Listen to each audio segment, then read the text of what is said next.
Shalom, selamat pagi Bapak Ibu Saudara yang dikasihi Tuhan Yesus Kristus. Selamat kita berjumpa dalam renungan pada pagi hari ini.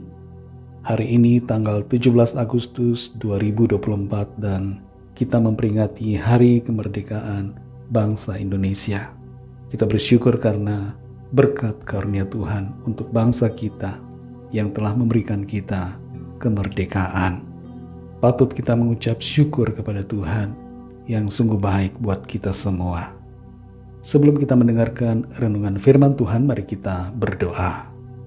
Bapa, dalam nama Tuhan Yesus Kristus, kami bersyukur untuk pagi hari ini di mana kami memperingati kemerdekaan bangsa kami Indonesia. Sungguh berkat Tuhan begitu luar biasa buat bangsa kami. Kami bersyukur dan kami menikmati anugerah Tuhan atas bangsa kami dan atas kami semua secara pribadi. Saat ini kami mau mendengar sabda firman-Mu. Urapi kami Tuhan supaya kami mengerti dan taat pada kehendak-Mu. Dalam nama Tuhan Yesus kami berdoa. Haleluya. Amin. Saudara yang dikasihi Tuhan, ayat firman Tuhan pada saat ini terdapat dalam Filipi 3 ayat yang pertama. Tertulis demikian. Akhirnya saudara-saudaraku, bersukacitalah dalam Tuhan. Menuliskan hal ini lagi kepadamu tidaklah berat bagiku dan memberi kepastian kepadamu. Saudara yang dikasihi Tuhan, Gen Z disebut-sebut lebih rentan terhadap masalah kesehatan mental. Mereka mudah mengalami depresi dan gangguan kecemasan. Beberapa faktor diantaranya adalah karena pengaruh media sosial sampai kepada masalah ketidakpastian akan masa depan. Seorang psikolog bernama Aimee Ramos memberikan sebuah tip bagaimana menghadapi anxiety. Dia memberikan sebuah tip dengan istilah 333, yaitu lihatlah 3 hal, dengarkan 3 hal, dan gerakkan tubuh dengan 3 cara. Tujuannya sebenarnya adalah untuk mengalihkan perhatian dari kecemasan dengan cara menggerakkan atau memfungsikan panca indera dengan beberapa cara supaya pikiran teralihkan dari kegelisahan. Berbicara tentang kecemasan saudara, kita perlu kembali kepada firman Tuhan.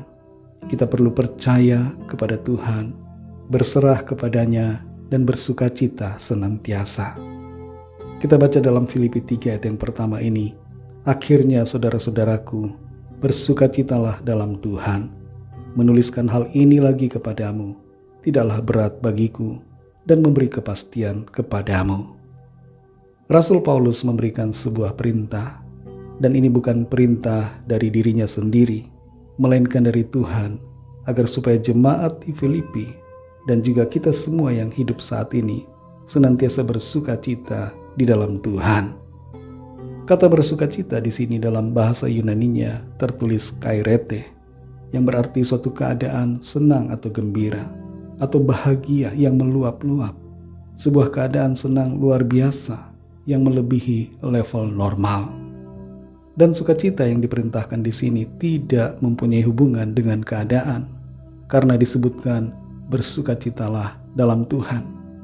Jadi bukan dalam situasi yang dialami, bukan karena keadaan yang terjadi. Sukacita kita tidak bergantung dan tidak terpengaruh dengan peristiwa yang ada, tapi bergantung kepada Tuhan dan di dalam Tuhan. Meskipun mungkin kita sedang bersedih, sedang mengalami kerugian, mengalami keadaan kurang baik, tapi kita tetap bersukacita dengan berlimpah-limpah. Satu alasan mengapa kita bersukacita adalah karena kita sudah diselamatkan oleh Tuhan. Sukacita karena keselamatan adalah sukacita yang seharusnya terus mewarnai kehidupan kita.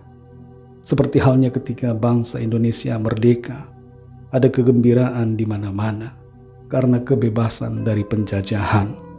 Begitu juga seharusnya kita, seharusnya terus bersukacita karena telah dibebaskan Tuhan dari perbudakan dosa, dari kebinasaan dan penghukuman kekal. Kita perhatikan di ayat ini, Paulus mengatakan, menuliskan hal ini tidaklah berat bagiku. Memberikan perintah untuk bersukacita kepada jemaat di Filipi bukanlah hal yang berat bagi Paulus, karena Paulus sudah mengalaminya sendiri. Paulus menghidupi firman Tuhan. Meskipun ia mengalami keadaan sulit, teraniaya, dibenci, difitnah, dipenjarakan, ia tetap dapat bersuka cita di dalam Tuhan. Ia tidak kecewa kepada Tuhan Yesus, tapi selalu setia mengasihi dan senantiasa bersuka cita. Saudara yang dikasihi Tuhan, sukacita adalah hal yang sangat penting karena memberikan kepastian. Manfaat bersukacita itu sangat luar biasa. Kondisi mental kita, juga jasmani kita akan baik. Kalau kita membiarkan diri kita larut dalam kecemasan, itu akan membuat kesehatan kita terganggu. Tapi dengan bersukacita, maka kita alami kekuatan.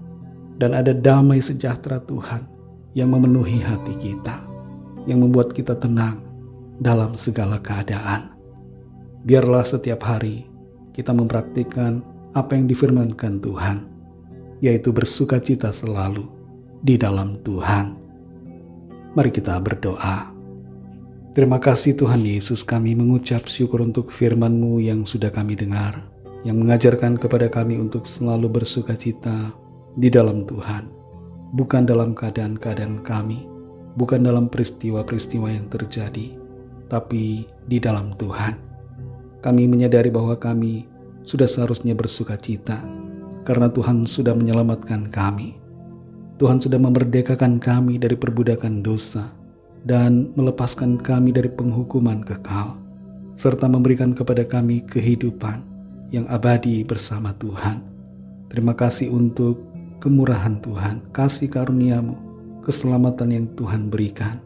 Ajar kami untuk tidak melupakannya dan selalu bersukacita di dalam keselamatan yang Tuhan anugerahkan. Pimpin kami selalu Roh Kudus untuk kami berjalan dalam kebenaran-Mu dan hidup dalam sukacita. Berkatilah kami di sepanjang hari ini dalam segala tugas aktivitas kami. Biarlah semua yang kami lakukan menyenangkan hati Tuhan. Kami berdoa bagi bangsa kami Indonesia. Berkati ya Tuhan, agar kemerdekaan yang sudah kami alami tidak menjadi sia-sia. Berkati bangsa kami, semakin hari semakin ada kemajuan, ada kedamaian, ada keamanan, ada kesejahteraan. Dan terutama agar setiap orang di bangsa kami mengenal Engkau Tuhan Yesus dan mengalami anugerah keselamatan. Kami berdoa mohon lawatan Tuhan, yang sakit Tuhan sembuhkan, yang lemah dikuatkan, yang susah dihiburkan, yang putus asa dibangkitkan semangat kembali, dan yang terikat terbelenggu dosa dan kuasa kegelapan dilepaskan dan diberi kemenangan, dan yang sedang dalam persoalan masalah diberikan jalan keluar yang ajaib. Kami serahkan semua ke dalam tangan kasih-Mu, dalam nama-Mu yang kudus, nama Tuhan Yesus Kristus, kami sudah berdoa dan mengucap syukur.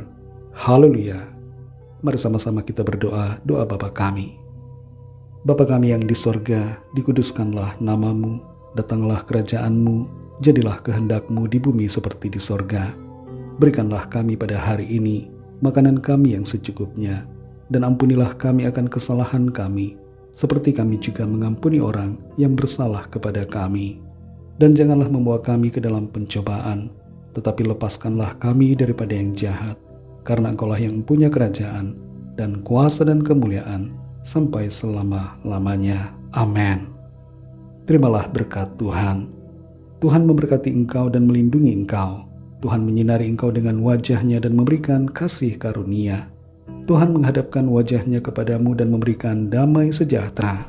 Berkat anugerah dari Bapa Surgawi, kasih karunia dari Tuhan Yesus Kristus, dalam persekutuan dengan Roh Kudus, menyertai kita semua, sekarang ini dan sampai Maranatha Tuhan Yesus datang kembali, dan bahkan sampai selama-lamanya.